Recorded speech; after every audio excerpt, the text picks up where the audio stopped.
오늘 우리에게 주신 하나님의 말씀은 구약성경 창세기 11장 1절부터 9절 말씀입니다. 온 땅의 언어가 하나요 말이 하나였더라. 이에 그들이 동방으로 옮기다가 신할 평지를 만나 거기 거류하며 서로 말하되 자 벽돌을 만들어 견고히 굽자 하고 이에 벽돌로 돌을 대신하여 역청으로 지능을 대신하고 또 말하되 자 성읍과 탑을 건설하여 그 탑 꼭대기를 하늘에 닿게 하여 우리 이름을 내고 온 지면에 흩어짐을 면하자 하였더니 여호와께서 사람들이 건설하는 그 성읍과 탑을 보려고 내려오셨더라.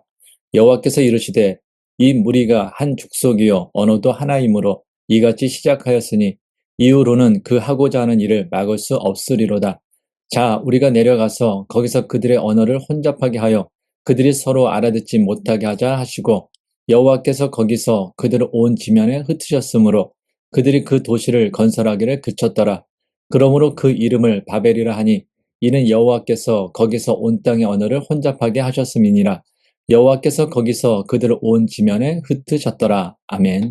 신앙의 기초는 하나님과 나의 차이를 인정하는 것에서부터 시작됩니다. 우리는 하나님이 창조주이시며 우리는 그분이 만드신 피조물이라는 사실을 받아들여야 합니다. 이것이 신앙의 출발점입니다. 하지만 이 근본적인 차이를 인정하지 않을 때 우리 삶에는 다양한 문제가 생기기 시작합니다. 아담과 하와의 경우가 그 대표적인 예입니다. 그들은 하나님의 말씀을 어기고 선악과를 따먹었습니다. 왜 그랬을까요? 하나님과 자신이 다르다는 사실을 받아들이지 않고 오히려 하나님처럼 되고자 하는 교만한 마음을 가졌기 때문입니다. 가인의 경우도 그렇습니다. 가인은 하나님께서 자신의 재물을 받지 않으시자 하나님이 잘못되었다라고 생각했습니다. 결국 그는 죄가 너를 원하지만 너는 죄를 다스려야 한다라는 하나님의 말씀을 무시하고 동생 아벨을 죽이고 말았습니다. 노아 시대 사람들도 마찬가지였습니다. 성경은 그들이 마음으로 생각하는 모든 계획이 항상 악했다라고 증거합니다. 그 이유는 하나님과 자신이 다르다는 사실을 인정하지 않고 스스로 옳다라고 여겼기 때문입니다. 죄는 하나님의 뜻과 관계없이 자신이 옳다고 생각하는 대로 행동하는 것이기 때문입니다. 이처럼 하나님과 나 사이의 차이를 인정하지 않으면 우리가 아무리 입술로 하나님을 믿는다라고 고백해도 삶에서는 하나님의 뜻을 따르지 못하게 됩니다. 그리고 그 삶에는 여러 문제들이 일어나기 시작합니다. 더 나아가 자신의 능력으로 하나님을 거스릴 수 있다라고 착각하고 행동하면 결국에는 하나님의 심판을 피할 수 없게 됩니다. 이와 같은 인간의 교만한 모습은 오늘 본문인 창세기 11장에 바벨탑 사건에서도 뚜렷하게 나타납니다. 오늘 본문 1절입니다. 온 땅의 언어가 하나요 말이 하나였더라. 한번 상상해 보십시오. 지금 이 세상에 있는 모든 나라, 모든 민족이 같은 언어를 사용한다면 얼마나 좋겠습니까? 한국 사람, 미국 사람, 호주 사람, 중국 사람, 그 누구와도 편안하게 대화할 수 있습니다. 같은 언어를 사용하면 오해와 다툼이 줄어듭니다. 서로의 감정을 더욱 깊이 나눌 수 있습니다. 각 나라의 정보를 누구나 쉽게 접할 수 있고 어느 나라를 가든 언어 때문에 겪는 불편함도 없습니다. 우리처럼 이민 생활하는 사람들에게 정말 큰 축복일 것입니다. 낯선 환경에서 언어의 장벽 없이 살아갈 수 있다면 얼마나 자유롭고 평안하겠습니까? 이처럼 모든 나라와 모든 민족이 하나의 같은 언어를 사용한다라는 것은 놀라운 축복입니다. 그리고 바로 그런 축복을 하나님께서는 세상을 처음 창조하실 때 우리 인류에게 허락해 주셨습니다. 하지만 오늘날 우리는 어떻습니까? 지금은 나라와 민족마다 서로 다른 언어, 서로 다른 문자를 사용하고 있습니다. 현재까지 알려진 바에 따르면 전 세계에서 사용되는 언어는 6,900개 이상, 문자는 약 400개 정도 된다라고 합니다. 그리고 이 수치는 현재까지 확인된 것만을 말하는 것이므로 실제로는 그보다 훨씬 더 많을 것입니다. 더 놀라운 것은 언어와 문자의 차이는 단지 나라나 민족 간에만 있는 것이 아니라 같은 나라, 같은 민족 안에서도 존재한다라는 사실입니다. 예를 들어 드리겠습니다. 요즘 젊은 세대가 자주 사용하는 단어들인데 여러분은 얼마나 아시는지 한번 확인해 보시겠습니까? 먼저 디토합니다. 이것은 라틴어 디토에서 유래된 친조어로 동의합니다, 인정합니다 라는 의미입니다. KIJUL. 한국어 기절을 영어식으로 표현한 말입니다. 너무 웃기거나 충격적일 때 기절할 것 같아 라는 감정을 표현할 때 사용됩니다. 다음은 꾸에액입니다. 말 그대로 들으면 구역질 나는 소리 같지만 실제로는 누군가 후회해라고 말한 걸 잘못 들어서 생긴 해프닝에서 유래한 신조어라고 합니다. 추구미도 있습니다. 이것은 내가 추구하는 이미지의 줄임말입니다. 주로 SNS에서 자기 스타일이나 이상형을 표현할 때 쓴다고 합니다. 중꺾음아. 중요한 것은 꺾이지 않는 마음의 줄임말인 이 중꺾마에서 나온 말입니다. 어려움 속에서도 포기하지 않는 마음을 강조할 때 쓰입니다. 복복복이라는 말도 있습니다. 이것은 쓰담쓰담과 비슷한 느낌의 의성어로 애정 어린 행동을 표현할 때 사용됩니다. 그리고 기역, 비읍, 지읒, 기역이라는 것도 있습니다. 이것은 가보자고를 자음만 떠서 표현한 것입니다. 보통 친구들끼리 또는 게임이나 활동을 앞두고 의욕을 다질 때 사용합니다. 마지막으로 그 잡채입니다. 원래는 그 자체라는 표현인데 재미있고 익살스럽게 바꾼 말입니다. 예를 들면 그 귀여움, 그 잡채라는 표현입니다. 그런데 재미있는 사실이 있습니다. 국립국어원의 2022년 신어조서 보고서에 따르면 해마다 300개 이상의 새로운 단어가 생겨나고 있다고 합니다. 특히 1981년부터 2010년 사이에 태어난 소위 MZ세대라고 불리는 이들이 이 새로운 언어 생태계의 가장 활발한 크리에이터라고 합니다. 실제로 이렇게 만들어진 신조어 중 60% 이상이 MZ세대에서 시작된 것이고 반면 50대 이상 세대는 평균적으로 그중 약 15% 정도만 이해한다라고 합니다. 이처럼 같은 한국어를 쓰는 우리끼리도 세대에 따라 말이 통하지 않는 경우가 많습니다. 말이 다르면 생각이 다르고 생각이 다르면 마음이 멀어지기 쉽습니다. 하물며 나라와 민족이 다르고 문화와 언어가 다르면 그 소통은 얼마나 더 어려워지겠습니까? 그렇다면 우리는 이런 질문을 던지게 됩니다. 처음에는 하나였던 언어와 말이 왜 나라마다, 민족마다, 심지어 세대마다 다르게 된 것일까요?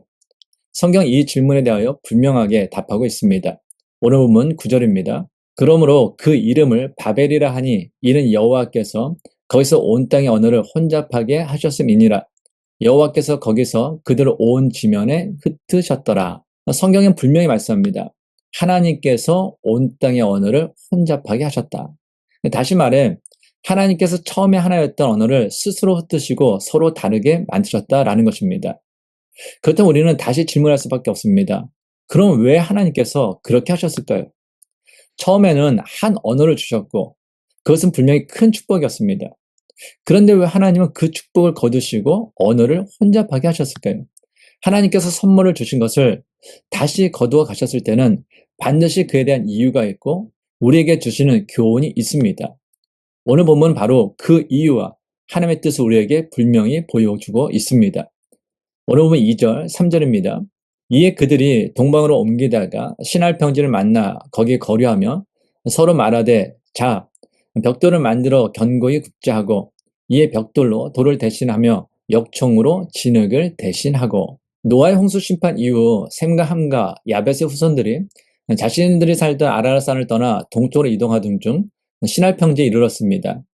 그곳에서 그들은 도시를 건설하고 특히 하늘에 닿을 만큼 높은 탑을 쌓으려는 계획을 세웁니다. 여기서 한 가지 분명히 해야 할 것이 있습니다. 도시를 세우는 것 자체가 문제는 아니었습니다. 높은 건물을 짓는 것도 죄가 아닙니다. 문제는 그들이 무슨 마음으로 그리고 어떤 목적을 가지고 그 일을 하려고 했느냐라는 것입니다. 하나님께서는 우리 인간이 문명을 발전시키고 도시를 건설하고 삶을 풍요롭게 만드는 것을 막지 않으십니다. 하지만 그 일이 하나님을 위한 것인지 아니면 자기 자신을 높이기 위한 것인지에 따라 그 의미가 완전히 달라지는 것입니다.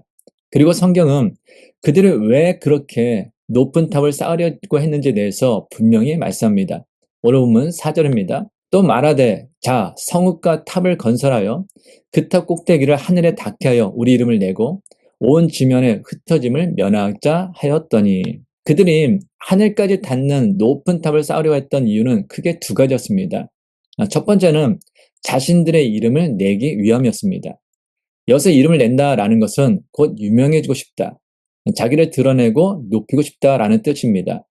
물론 자신의 이름을 알리는 것이 반드시 나쁜 것만은 아닙니다. 그러나 문제는 자기 명예를 위한 욕심, 하나님을 의식하지 않고 자신을 드러내려는 교만한 마음이기 때문에 문제인 것입니다. 오늘 본문에 나오는 사람들은 스스로의 힘으로 하늘에 닿는 탑을 쌓을 수 있다라고 생각했습니다. 그것은 단순한 건축이 아니라 우리가 하나님처럼 위대하다라는 자랑이었습니다. 유대인 철학자 필로는 당시 사람들에 대해 이렇게 기록합니다. 그들은 각자 벽돌에 자기 이름을 새겼다. 자신이 만든 벽돌 하나하나에 이름을 새기면서 이 탑은 내가 쌓았다. 내 이름을 기억하라고 외친 것입니다. 그런데 이런 모습이 꼭 먼 옛날 이야기만은 아닙니다. 오늘날 우리 그리스도인의 삶 속에서도 비슷한 모습을 발견할 수 있습니다. 예를 들어 주보에 헌금한 사람의 이름이 기록되는 일, 교회 건축이나 신학교 건축 후 헌금자의 이름을 기념하는 일, 선교제에서 현수막 들고 사진 찍는 모습, 봉사나 구제 활동 후 기념사진을 남기는 일. 겉보기에는 선하고 좋은 일처럼 볼 수 있지만 그 속에 자신의 이름을 드러내려는 의도가 있다면 그것은 형태만 다를 뿐 또 하나의 바벨탑일 수 있습니다. 우리는 살아가며 여러 자리에서 자기 이름을 드러내기 위해 많은 시도를 합니다. 문제는 모든 사람이 각자 자기 이름을 드러내려는 공동체는 결코 하나가 될 수 없다라는 것입니다. 자기 이름을 내고자 하는 사람들이 모이면 그곳에는 경쟁이 생기고 다툼이 생기고 분열이 생깁니다. 같은 언어를 사용해도 소통이 되지 않습니다. 겉으로는 말이 통하는 것 같지만 마음은 하나 되지 않고 서로 어긋납니다. 결국에는 갈등하고 나뉘고 흩어지게 되는 것입니다. 교회도 마찬가지입니다. 교회 안에 자기 이름을 드러내고자 하는 사람이 많아질수록 그 교회는 시끄러워집니다. 분열이 생기고 공동체는 약해집니다. 같은 말을 쓰면서도 전혀 소통되지 않고 서로가 서로를 이해하지 못하게 됩니다. 그러나 예수님께서는 우리에게 이렇게 말씀하셨습니다. 마태복음 6장 1절부터 4절입니다. 사람에게 보이려고 그들 앞에서 너희 의를 행하지 않도록 주의하라. 그리하지 아니하면 하늘에 계신 너희 아버지께 상을 받지 못하느니라. 그러므로 구제할 때 외식하는 자가 사람에게서 영광을 받으려고 회당과 거리에서 하는 것 같이 너희 앞에 나팔을 불지 말라. 진실로 너희에게 이르노니 그들은 자기 상을 이미 받았느니라. 너는 구제할 때 오른손이 하는 것을 왼손이 모르게 하여 내 구제함을 은밀하게 하라. 은밀한 중에 보시는 너희 아버지께서 갚으시리라. 아멘. 예수의 말씀을 요약하면 이렇습니다. 첫째, 사람들에게 보이려고 하지 말라. 둘째, 사람에게 보이려는 행동은 하나님께 상을 받지 못한다. 셋째, 오른손이 하는 것을 왼손이 모르게 하라. 즉, 내가 선한 일을 했다 할지라도 너조차 잊어버리라는 것입니다. 하나님께서는 우리가 명예욕에 사로잡혀 자기 이름을 드러내는 것을 기뻐하시지 않습니다. 왜냐하면 그런 행동에는 진실한 사랑과 마음이 담겨있지 않기 때문입니다. 대표적인 예가 크리스마스나 연말이 되면 어렵고 힘든 이웃을 찾아가 위문품을 전달하며 사진을 찍는 정치인이나 기업인들을 볼 수 있습니다. 물론 모든 사람이 그렇다는 건 아닙니다. 그러나 그들 중에는 고통받는 이웃에 대한 사랑이나 관심 없이 단지 자기 이름을 알리는 데에만 관심을 가지는 경우도 많습니다. 그래서 1년에 한 번은 찾아오지만 평소에는 그 사람들의 삶에 전혀 관심이 없는 것입니다. 이러한 위선적인 모습은 하나님께서 기뻐하시지 않습니다. 우리는 기억해야 합니다. 자기 이름을 죽일 때 하나님의 이름이 드러납니다. 자기의 교만과 영광을 내려놓을 때 하나님의 영광이 나타납니다. 그럴 때에야 공동체가 하나 되고 살아날 수 있습니다. 신할평지에 사람들이 모인 이유는 무엇입니까? 자기 이름을 드러내기 위함이었습니다. 그러나 하나님께서는 사람들이 모이면 예배하기를 원하십니다. 예배가 무엇입니까? 내 이름을 없애는 것입니다. 내 이름 석자를 지우는 것입니다. 내 존재, 내 자랑, 내 잘남을 내려놓는 것입니다. 예배를 마치고 돌아가는 우리의 마음에는 내 이름은 사라지고 오직 하나님의 이름만이 남아 있어야 합니다. 그때에야 하나님께서 영광 받으시고 그때에야 우리는 하나가 될 수 있습니다. 두 번째로 신할평지에 모인 사람들이 바벨탑을 쌓은 이유는 지면에서 흩어지는 것을 피하기 위함이었습니다. 다시 한번 오늘 본문 4절 있습니다.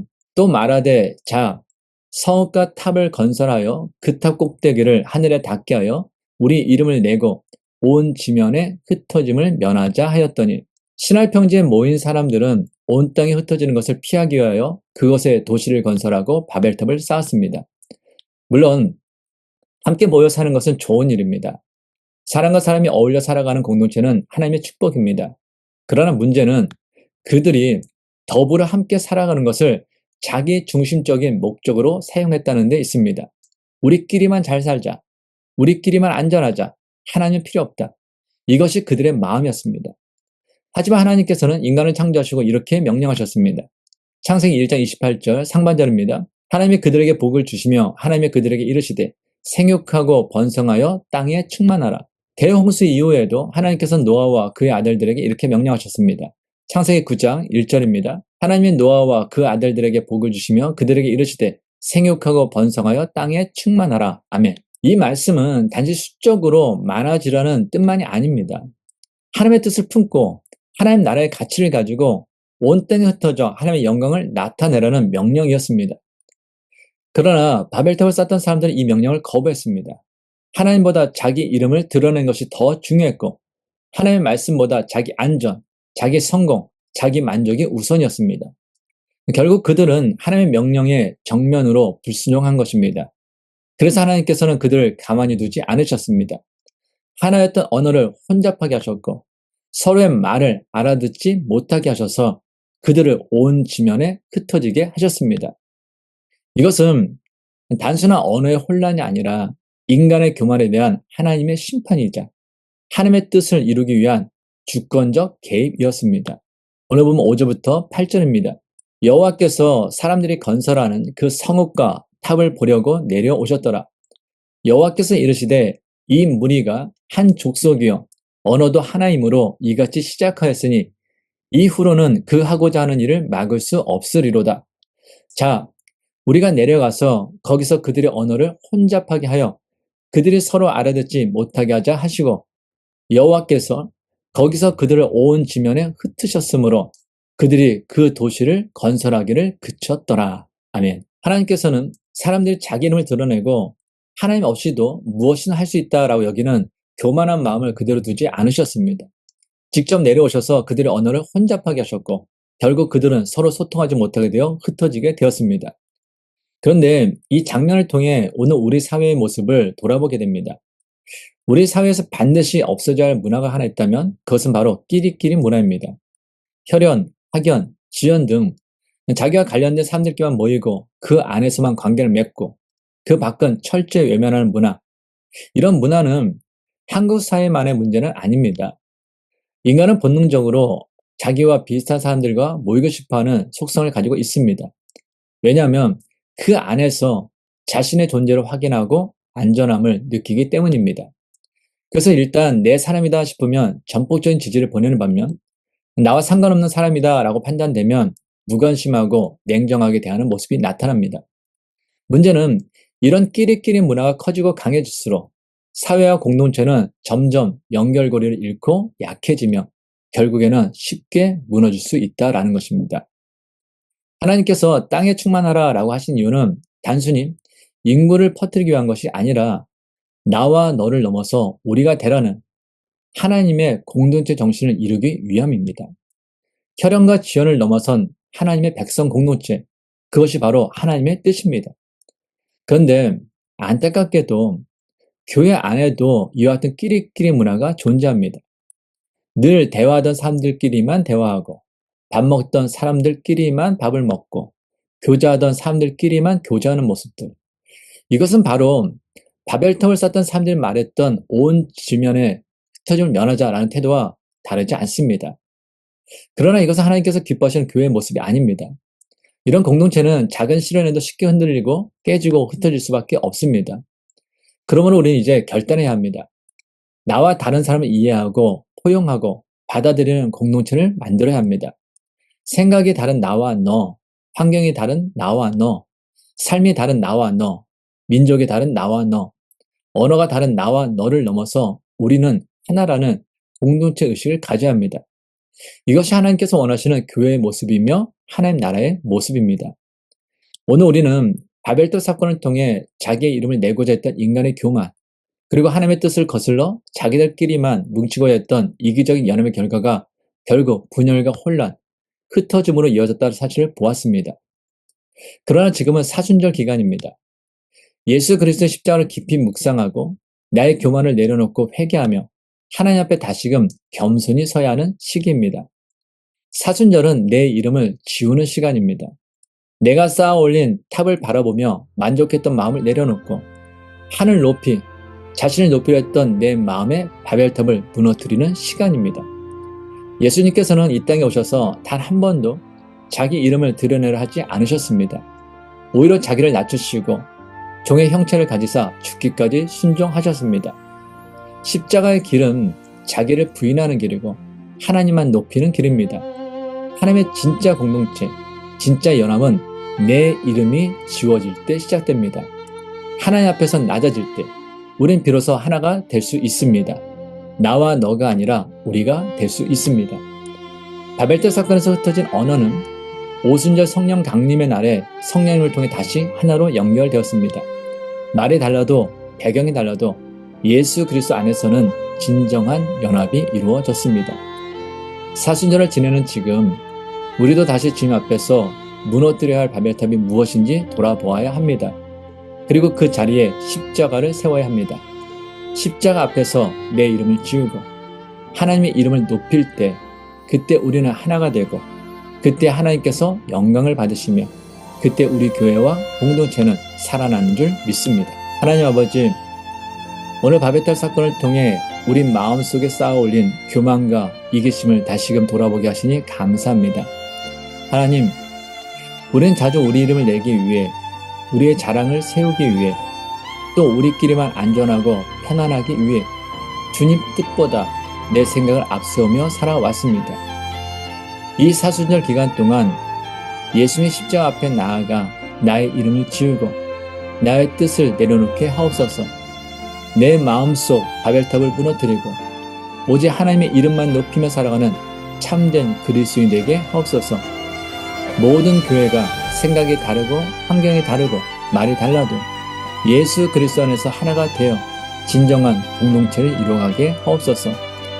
이제는 우리의 이름을 지우고 하나님의 이름만을 높이신 우리 주 예수 그리스도의 은혜와 자기를 낮추는 자에게 은혜를 더하시는 하나님의 크신 사랑과 우리의 흩어진 마음을 하나로 모으시고 하늘의 언어로 연합하게 하시는 성령 하나님의 교통하심이 오늘 말씀을 따라 자기의 바벨탑을 무너뜨리고 십자가 앞에서 다시 하나 되기를 결단하는 모든 하나님의 삶들 위에 이제부터 영원까지 함께 하시기를 간절히 축원하옵나이다. 아멘.